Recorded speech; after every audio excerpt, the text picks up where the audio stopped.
Good evening students. तो प्यारे बच्चों, पिछली वीडियो में हमने बैलेंस शीट में देखा था कि शेयर कैपिटल को कैसे दिखाया जाता है, कैसे शो किया जाता है, कैसे नोट नंबर 1 के अंतर्गत हम authorise capital, issue capital, subscribed के दो हिस्से थे, एक फुल्ली पेड अप और एक नॉट फुल्ली पेड। तो दो हिस्सों में उसको बांटा था, उनके जोड़ को हमने शेयर कैपिटल में, वो चीज़ें हमने कल सीखी थी। आज हम इशू ऑफ शेयर्स के बारे में कुछ और जानेंगे। तो देखिए, शेयर्स का इशू, जो फ्रेश शेयर है, जो बिल्कुल पहली बार इशू किए जाते हैं, उनका इशू केवल दो तरह से हो सकता है। एट पार यानी कि इक्वल प्राइस, और एट प्रीमियम यानी कि मोर प्राइस। अब प्राइस क्या है? वो होती है किसी भी शेयर की फेस वैल्यू। मान लीजिए कोई चीज है, कोई भी चीज, यहाँ पे शेयर्स हैं, तो कोई भी चीज है उसकी फेस वैल्यू मान लीजिए वो कंपनी डिसाइड करती है कि मान लीजिए हमारा एक शेयर 100 रुपए का होगा, ठीक है। अगर वो कंपनी उस शेयर को 100 में ही, यानी कि 100 में ही इशू कर देती है कि 100 का शेयर है और 100 में इशू करती है, तो दैट मीन्स वो जो शेयर्स को इशू कर रही है वो एट पार इशू कर रही है, ठीक है। मान लीजिए कंपनी उसको 100 में ना करके वो 120 रुपए में या 110 रुपए में या 105 रुपए में करती है, यानी कि 100 से ज्यादा में करती है, 100 से ज्यादा में करती है, तो जितने रुपए ज्यादा में करेगी वो कहलाएगा प्रीमियम, और उसको हम कहेंगे issue of shares at premium.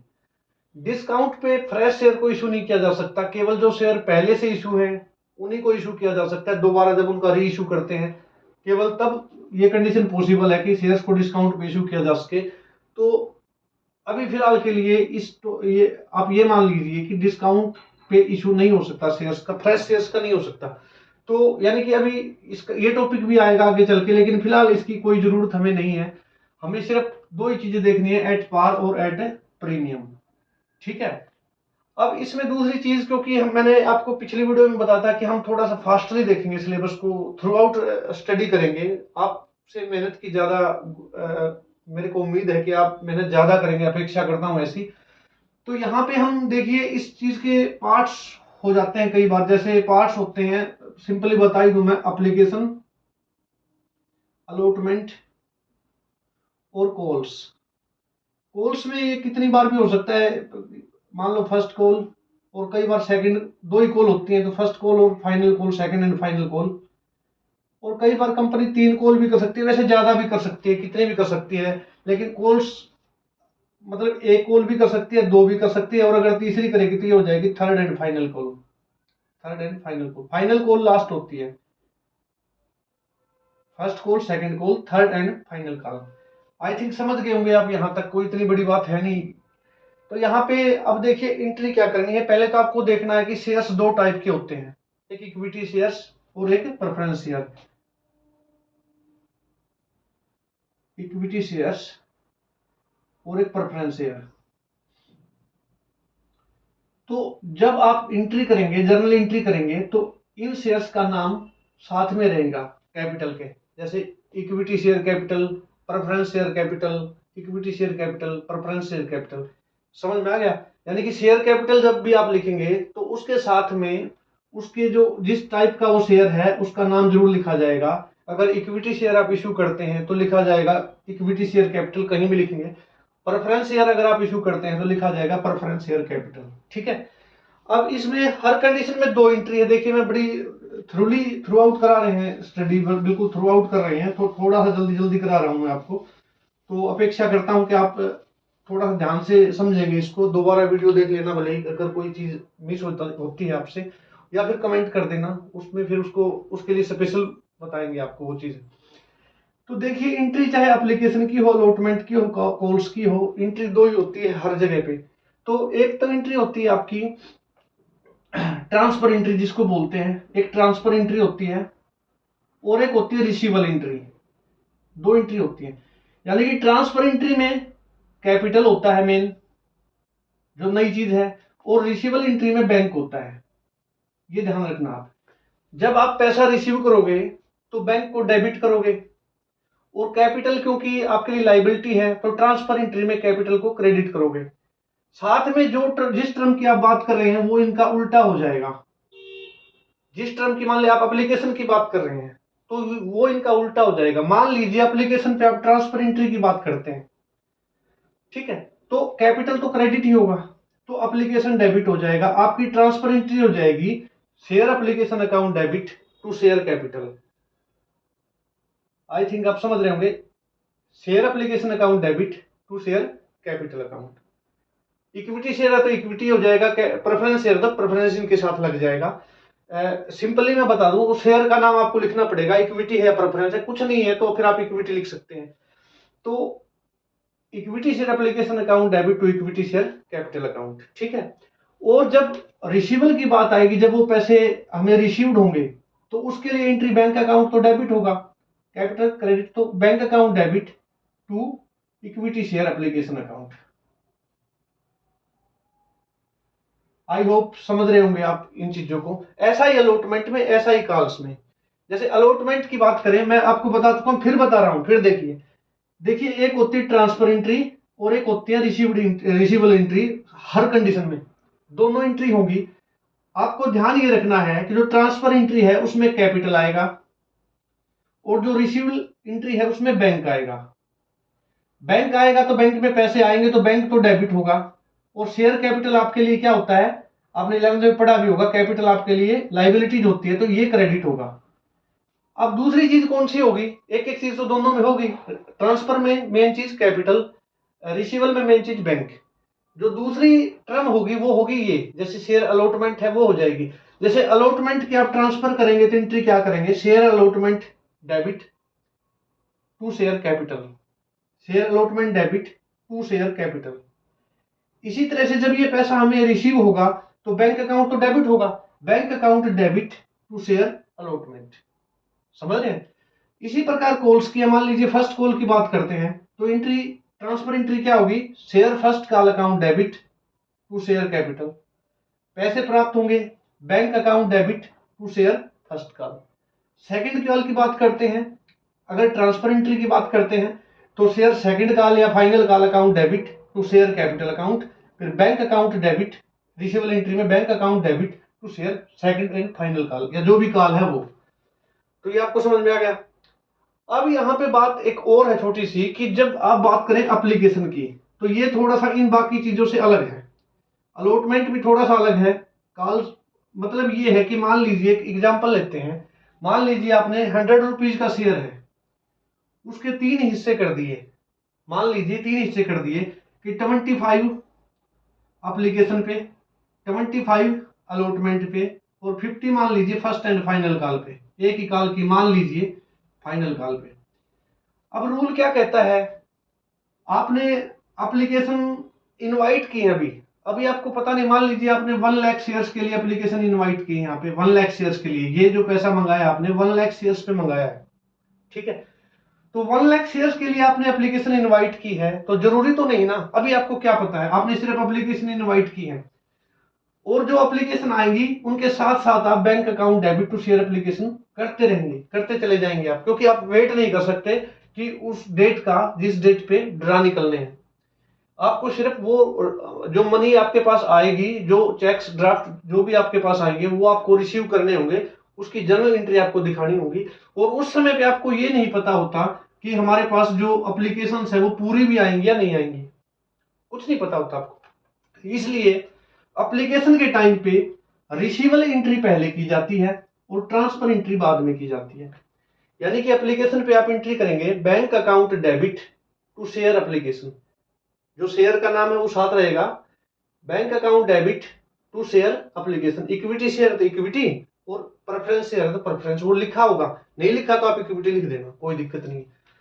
Transfer entry पहले रिसीवेबल एंट्री कर दी, bank account debit to share application account, फिर उसके बाद इसकी transfer share application account debit to share capital account. Very easy, कुछ नहीं है। ऐसे ही अलॉटमेंट में, अब अलॉटमेंट पे क्लियर हो जाती है कंडीशन सारी, कि भाई कितने एप्लीकेशन आई, मान लीजिए 90,000 आई एप्लीकेशन, केवल 90,000 आई, तो यहाँ पे अलॉटमेंट की एंट्री केवल क्योंकि अब हमें पता चल चुका है कि हम कितने शेयर अपने इशू कर सकते हैं, कितने शेयर हम अपने बेच सकते हैं, तो वहां पे पहले ट्रांसफर एंट्री की जाएगी, उसके बाद में पैसा मंगाया जाएगा, क्योंकि उसके बाद पता है कंपनी को कि इतने शेयर हमारे बिक रहे हैं तो इतने पैसे हमें मंगाने हैं। तो पहले मंगाने के लिए ट्रांसफर एंट्री की जाएगी share allotment account debit to share capital account. जितने भी शेयर के लिए एप्लीकेशन आया है उतने शेयर पे हम ये एंट्री कर देंगे। जैसे 90,000 के लिए आया है तो 90,000 को हम 25 से मल्टीप्लाई कर देंगे तो वो एंट्री हो जाएगी ट्रांसफर, और फिर पैसा आएगा bank account debit to share allotment account. ऐसे ही फर्स्ट कॉल में। तो आई थिंक यहां तक आप समझ गए होंगे। अब बात करते हैं यहाँ पे जर्नल एंट्री मैंने बता दी। तो इसमें एक क्वेश्चन देख लेते हैं इसमें छोटा सा।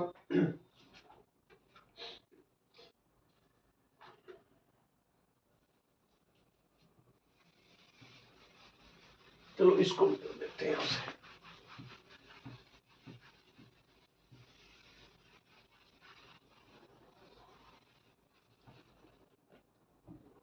ये वैसे इजी सा ही क्वेश्चन है। 30,000 शेयर्स है,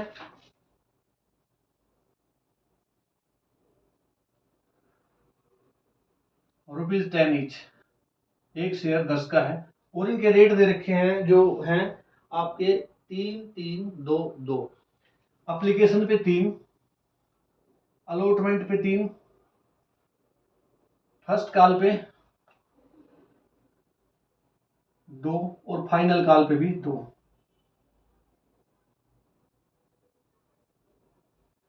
जर्नल एंट्री करनी है आपको। देखिए ज्यादा एप्लीकेशन लिखा है, एप्लीकेशन सारी आई, सारी रिसीव, सिर्फ सिंपल आपको समझाने के लिए है। एप्लीकेशन पे एंट्री क्या करेंगे, पहले एप्लीकेशन पे एंट्री कौन सी होती है, बैंक वाली पहली एंट्री हो जाएगी। देखिए मैं थोड़ा जल्दी में करा रहा हूँ, कहीं कोई दिक्कत है तो आप कमेंट कर देना, मैं दोबारा बता दूंगा, या फिर आप इसको रिमाइंड करके देख लेना। 3 रुपए एप्लीकेशन पे 30,000 शेयर है, तो 30 या 90,000, यानी कि आपके पास 90,000 रुपए आ गए एप्लीकेशन, क्योंकि इसमें लिखा है कि सारे एप्लीकेशन हमें रिसीव हो गए और सबको ही हमने लोड कर दिया। तो यहाँ पे क्लियर हो गया, तो आपके पास 90,000 आए। पहली entry bank account debit to equity share application या प्रेफरेंस शेयर, जो भी लिखा हो। अगर कुछ भी ना लिखा हो तो equity,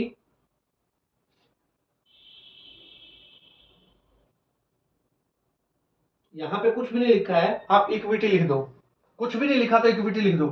bank account debit to equity share application account, 30,000 का 30,000 शेयर है, एक शेयर 3 रुपए, एप्लीकेशन पे 90,000 से एंट्री हो जाएगी bank account debit to equity share application account. अब इसकी ट्रांसफर करेंगे। ट्रांसफर में क्या होगा, कैपिटल क्रेडिट हो जाएगा और एप्लीकेशन डेबिट हो जाएगा। Equity share application account debit to equity share capital account, 90,000 से ये एंट्री है। फिर ऐसे ही अलॉटमेंट की, अलॉटमेंट में पहले ट्रांसफर होता है, 90,000 ही वहां हो जाएंगे क्योंकि 3 रुपए है यहाँ पे भी rate. Equity share allotment account debit, यहाँ पे ट्रांसफर पहले होगा, equity share allotment account debit to equity share capital account 90,000। फिर ये पैसे रिसीव हो जाएंगे, क्योंकि लिखा नहीं है कि किसी ने पैसे नहीं दिए हों, अदरवाइज कम पैसे रिसीव होते, लेकिन ऐसा कुछ नहीं लिखा है। ऐसे क्वेश्चन भी आएंगे आगे चल के, क्योंकि ये सिर्फ बेसिक सा क्वेश्चन है, सिर्फ समझाने के लिए है कि जर्नल एंट्री कैसे होती है। Bank account debit to share equity share allotment account 90,000 रुपए। ऐसे ही फर्स्ट कॉल और सेकंड कॉल का आप कर लेना, आपको समझ में आ गया होगा। वैसे बता दूं, equity share first call account debit to equity share capital account 60,000। फिर bank account debit to equity share first call, वो भी 60,000। Equity share final call account debit to equity share capital account 60,000। फिर bank account debit to equity share final call account 60,000। तो ये चीज है। इसके अलावा एक दो एंट्री और है इस क्वेश्चन में। एक तो है शेयर इश्यू एक्सपेंस की। शेयर इश्यू एक्सपेंस ये आपने 11th में सीख चुके हैं। शेयर ये क्या है, आपके लिए खर्चा है। अगर आप शेयर इश्यू एक्सपेंस होते क्या है वैसे भी समझ लीजिए। जब शेयर्स को आप इश्यू करते हैं तो एडवर्टाइज भी करते होंगे आप पब्लिक को, जैसे किसी को कमीशन भी दे सकते हो, समझ रहे हैं। तो कोई भी इससे रिलेटेड कोई खर्चा है, इशू करने से रिलेटेड कोई भी खर्चा है, उसको हम बोलते हैं शेयर इशू एक्सपेंस, और ये कंपनी के लिए खर्चा है, इसलिए इसको हम डेबिट कर देते हैं। और इसकी पेमेंट अगर आपने कैश में की है तो टू बैंक अकाउंट, अगर शेयर्स में की है तो टू शेयर कैपिटल। खत्म बात, इतना ही है बस। तो इस क्वेश्चन में कैश में की है तो टू बैंक अकाउंट। जितना भी अमाउंट आप देख लेना, जो भी अमाउंट से कोई फर्क नहीं पड़ेगा, जितना भी एक्सपेंस है share issue expense account debit to bank account. इसके अलावा अगर आप फ्री में शेयर अलॉट करते हो किसी को, किसी की सर्विसेज से खुश हो गए, अगर आप उनको फ्री में शेयर अलॉट करते हैं, मान लीजिए जो प्रोमोटर्स हैं या जो डायरेक्टर्स हैं उनकी सर्विसेज से खुश हो, क्योंकि वो कुछ खास काम करते हैं इनमें, शेयर्स को जैसे इशू करने में उनका विशेष जो है योगदान होता है। और अगर आप उनको फ्री में शेयर इशू कर रहे हो, देखिए फ्री में इशू करने का मतलब हमारे पास कुछ नहीं आ रहा, कंपनी के पास कुछ नहीं आ रहा, लेकिन उनको हम शेयर दे रहे हैं, दैट मीन्स कि वो हमारे कंपनी के ऊपर लाइबिलिटी हो जाएगी। वो उस शेयर को किसी को भी बेचेंगे तो उन्हें खरे पैसे मिल जाएंगे। वो अगर कंपनी हमारी कभी भी जैसे बंद होती है कभी भी हमारी कंपनी, तो उस समय पे वो उनको दिखा के पैसे ले सकते हैं। समझ रहे हैं आप?